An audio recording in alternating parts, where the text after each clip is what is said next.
Ήταν τα Χριστούγεννα του 2014, μία περίοδος που στις περισσότερες πόλεις της Αγγλίας έφερνε μαζί της μία γνώριμη, σχεδόν τρυφερή ηρεμία. Στο Κόβεντρι οι δρόμοι άδειαζαν καθώς οι άνθρωποι γύριζαν στα σπίτια τους, κρατώντας σακούλες με δώρα και τρόφιμα.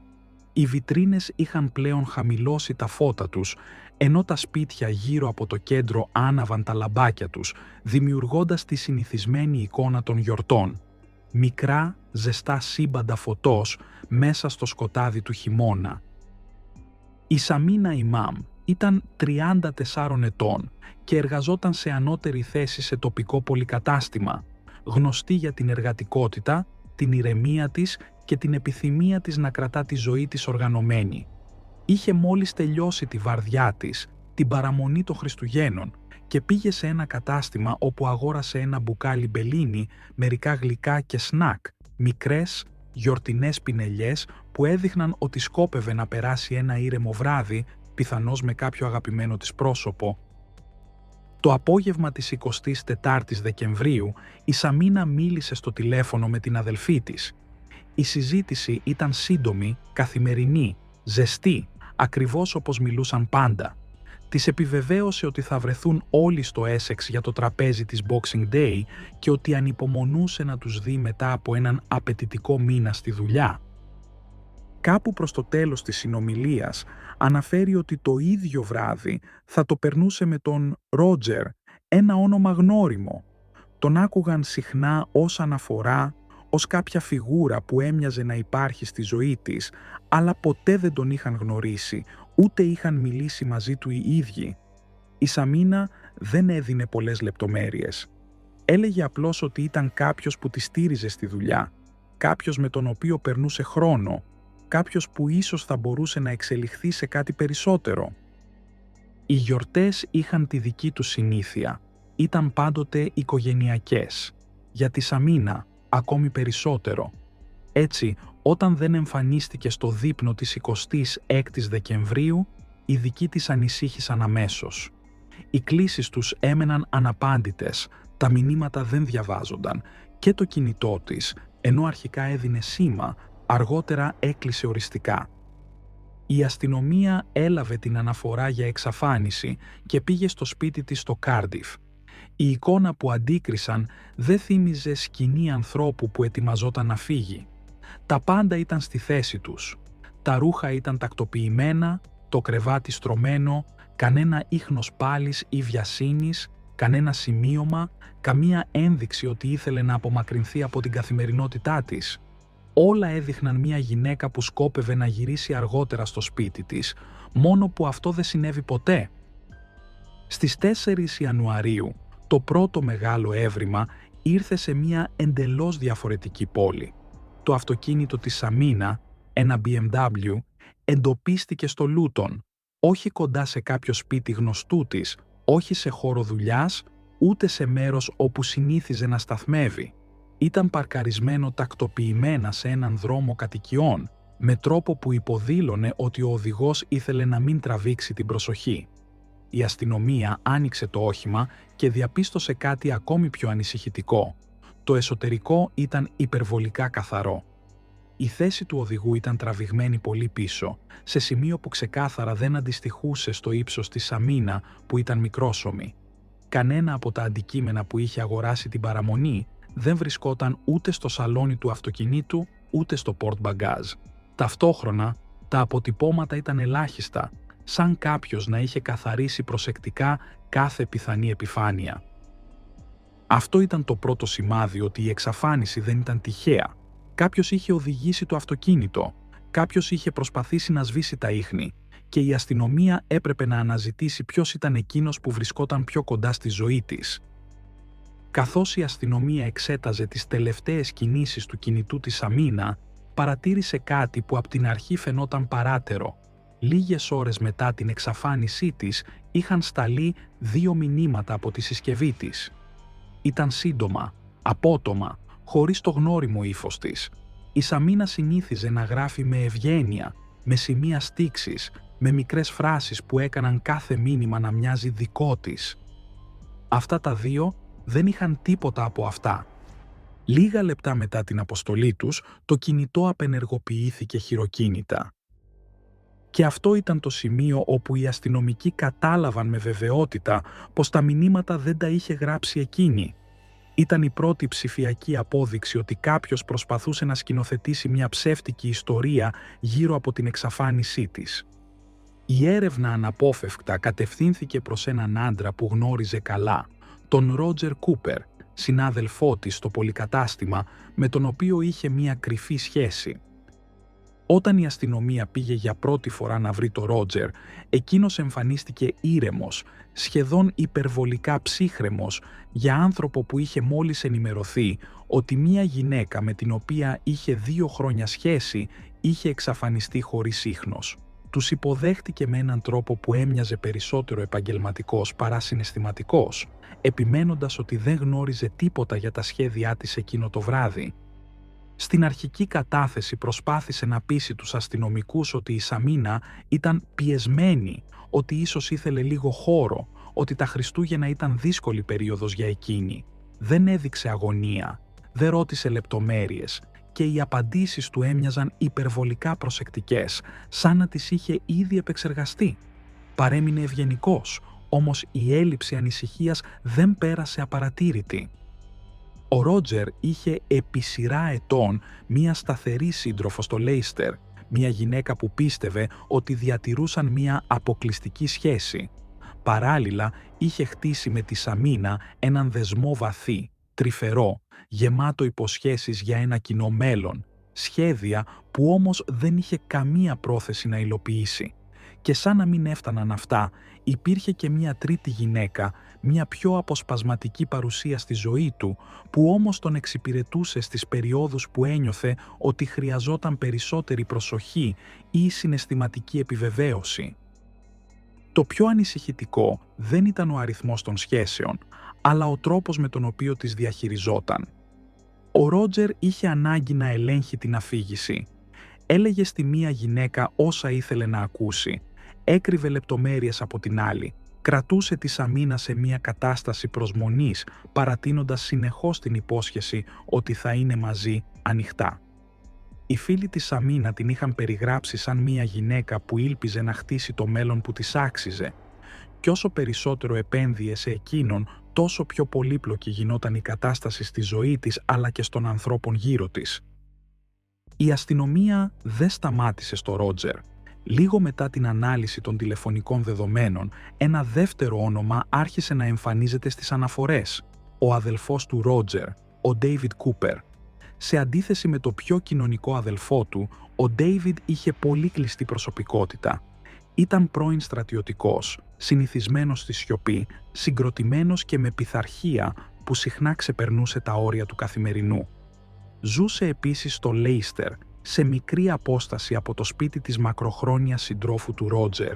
Η πρώτη επαφή της αστυνομίας μαζί του δεν φανέρωσε κάτι περίεργο. Ήταν ευγενικός, πρακτικός, σχεδόν αδιάφορος για τα γεγονότα, κι όμως τα τηλεφωνικά σήματα έλεγαν μια εντελώς διαφορετική ιστορία. Σε κάθε κρίσιμο χρονικό σημείο γύρω από την εξαφάνιση της Σαμίνα, το τηλέφωνο του Ντέιβιντ ενεργοποιούνταν, είτε μέσω κλήσεων είτε μέσω μηνυμάτων προς τον αδελφό του. Και μέσα σε αυτά τα μηνύματα υπήρχε κάτι που αρχικά δεν φάνταζε αξιοπερίεργο. Τα αδέρφια συνομιλούσαν χρησιμοποιώντας μία δική τους διάλεκτο. Φράσεις όπως «το παράθυρο έκλεισε» ή «προχώρα σε εκτέλεση» έμοιαζε πιθανό να αποτελούσαν αστεία ανάμεσα σε δύο αδέλφια μέχρι τη στιγμή που χαρτογραφήθηκαν οι διαδρομές τους και μπήκαν δίπλα στα δεδομένα τοποθεσίας. Τότε οι φράσεις απέκτησαν νέο νόημα, σκοτεινό και συντονισμένο. Η αστυνομία ανακάλυψε πως λίγες ημέρες πριν εξαφανιστεί η Σαμίνα, οι δύο αδελφοί είχαν μεταβεί στο ξενοδοχείο όπου εκείνη θα παρευρισκόταν στο χριστουγεννιάτικο εταιρικό πάρτι. Οι κάμερες έδειξαν ότι περίμεναν σε διαφορετικές περιοχές του χώρου, σαν να παρακολουθούσαν τις κινήσεις της. Κάποια αλλαγή στα σχέδια της Σαμίνα ή κάποιο τυχαίο γεγονός φαίνεται πως χάλασε τον αρχικό σκοπό τους. Ένα μήνυμα του Ρότζερ προς τον Ντέιβιντ έφτασε αργότερα την ίδια μέρα. «Το παράθυρο έκλεισε. Ήταν η πρώτη ένδειξη πως οι δύο αδελφοί δεν είχαν βρεθεί εκεί τυχαία. Μετά το έβριμα του αυτοκινήτου στο Λούτον, η αστυνομία εξέτασε εκ νέου τα δεδομένα κινητής τηλεφωνίας και διαπίστωσε ότι το GPS της Σαμίνα είχε απενεργοποιηθεί κοντά στο Λέιστερ. Αυτό ήταν το στοιχείο που τους οδήγησε στο σπίτι του Ντέιβιντ, όπου βρήκαν σε ένα ντουλάπι της κουζίνας τη συσκευή GPS της, προσεκτικά τυλιγμένη και κρυμμένη. Στο ψυγείο του ανακάλυψαν το μπουκάλι μπελίνι και τα γλυκά που είχε αγοράσει η Σαμίνα μερικές ώρες πριν χαθούν τα ίχνη της. Δεν υπήρχε κάποια εύλογη εξήγηση για το πώς βρέθηκαν εκεί. Η ύπαρξή τους στο σπίτι του Ντέιβιντ ήταν η πιο ξεκάθαρη ένδειξη ότι η Σαμίνα είχε βρεθεί στο Λέξτερ την παραμονή των Χριστουγέννων. Όμως τίποτα άλλο στο σπίτι δεν έδειχνε σύγκρουση, πάλι ή πανικό. Το τελευταίο σημείο στο οποίο οδηγούσαν τα δεδομένα κινητών, καμερών και ύποπτων διαδρομών τους αστυνομικούς ήταν ένα αγροτεμάχιο με μία μικρή αποθήκη που νίκιαζε ο Ντέιβιντ, ένας μικρός χώρος που φαινομενικά εξυπηρετούσε την κυπουρική του. Με μία πρώτη ματιά, τίποτα δεν φαινόταν περίεργο. Όταν όμως οι αρχές εξέτασαν λίγο πιο προσεκτικά τον χώρο, εντόπισαν ένα σημείο όπου το χώμα φαινόταν πιο υγρό, πιο ανώμαλο, σαν κάποιος να το είχε σκάψει. Αποφάσισαν να το ερευνήσουν. Και τότε, σκάβοντας μόλις λίγα εκατοστά από την επιφάνεια, αποκαλύφθηκε ένα ανθρώπινο μέλος. Σκάβοντας λίγο πιο βαθιά, ανακάλυψαν τα μαλλιά και μετά το σώμα της, τυλιγμένο με μία μεμβράνη, σε βάθος που έδειχνε πως υπήρξε προετοιμασία αλλά όχι λεπτομερής απόκρυψη. Με το σώμα της Σαμίνα πλέον εντοπισμένο, όλα τα επιμέρους στοιχεία ενώθηκαν σε ένα αδιάσυστο σύνολο. Οι διαδρομές των κινητών, τα μηνύματα, το μπουκάλι μπελίνι, το GPS, η απουσία ίχνους πάλης, οι προηγούμενες κινήσεις των δύο αδελφών, η παρουσία του Ντέιβιντ στον κήπο εκείνο το βράδυ και η επιβεβαίωση ότι στο σώμα της υπήρχε ίχνος υπνοτικού παράγοντα. Το τι είχε συμβεί ήταν ξεκάθαρο πια. Καθώς οι ερευνητές ξετύλιγαν τις τελευταίες ώρες της ζωής της Σαμίνα, ένα κομμάτι του παζλ άρχισε να αποκτά συγκεκριμένο σχήμα, το λόγο για τον οποίο είχε αγοράσει το μπουκάλι μπελίνι και τα γλυκά εκείνη την παραμονή των Χριστουγέννων. Δεν τα πήρε για να γυρίσει στο σπίτι της. Δεν τα πήρε για την οικογένειά της.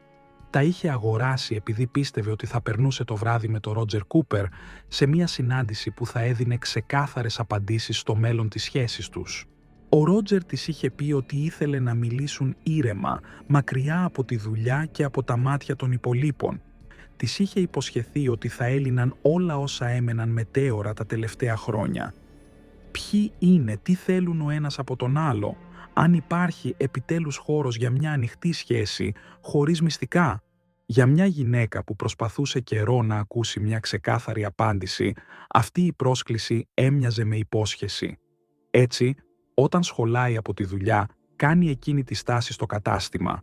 Διαλέγει ένα αφρόδες ποτό, σνακ και γλυκά, με σκοπό να οργανώσει ένα ήρεμο βράδυ για δύο, όπως της είχε αφήσει να πιστέψει ο Ρότζερ.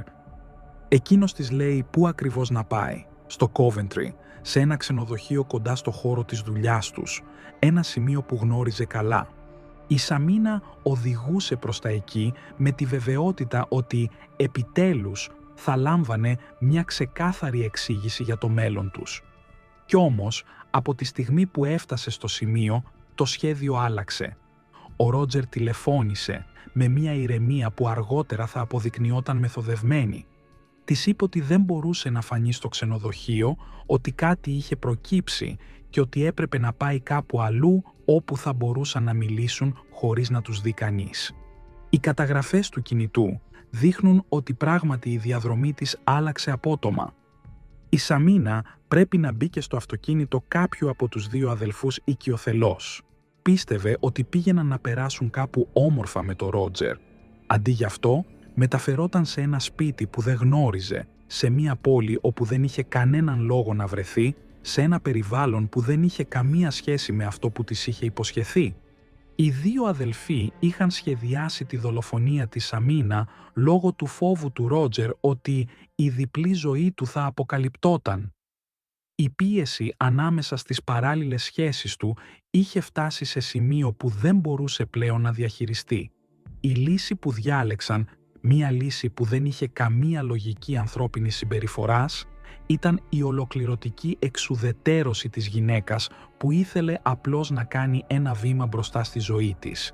Οι αστυνομικοί και οι ιατροδικαστές κατέληξαν ότι στη Σαμίνα είχε δοθεί η ουσία GHB, μια ισχυρή κατασταλτική ουσία που προκαλεί γρήγορη απώλεια συνείδησης, δυσκολία στην αναπνοή, απώλεια ελέγχου των μυών και, σε υψηλές δόσεις, καταστολή του αναπνευστικού συστήματος μέχρι θανάτου. Μόλις άφησε την τελευταία της πνοή, τα δυο αδέρφια την τύλιξαν προσεκτικά με μεμβράνη και μετέφεραν το σώμα της στο αγροτεμάχιο όπου και θαύτηκε.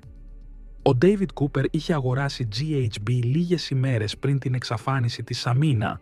Η αγορά αυτή εντοπίστηκε στα διαδικτυακά του ίχνη και αποτέλεσε κρίσιμο στοιχείο στη δίκη. Παρά τα στοιχεία που τον συνέθλιβαν, ο Ρότζερ δεν ομολόγησε ποτέ. Δεν παραδέχτηκε εμπλοκή, δεν εξήγησε το ρόλο του, δεν αποκάλυψε τι ακριβώς συνέβη εκείνο το βράδυ.